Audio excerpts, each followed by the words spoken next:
Koncom prešlog roku peniaze za rekonstrukciju objektu Zavodu za kulturu vojvođanskih Rusnacoh obezpečeni. Vybrané podprijemstvo, kotre toti roboti okonči na budinku u Uljički Matici Srpske číslo 15. Pred týždňom rekonstrukcija počala, a s tim jakše odbiva nješka upoznati predsjedatelj pokrajinske vlade Igor Mirović.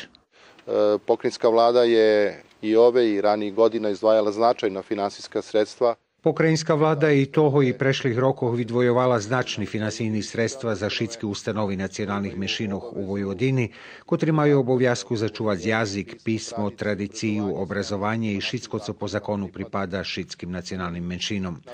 Toto i treba, že bi bilo unapremene nacionalnim menšinom, boše s takim rozvojom čuva zajednički život, običaji, tradicija, po čim Vojvodina poznata už vikami.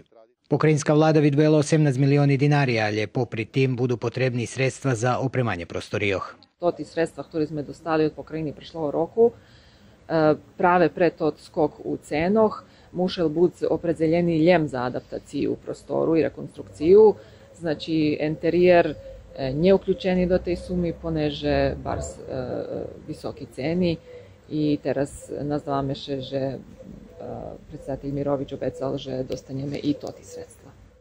Naša hlavna intencija od skorišovog času, odnosno nas Rusnacov jak takih, to, že majetok šeše namahame, že by sme boli vlasniki, odnosno svoji na svojim.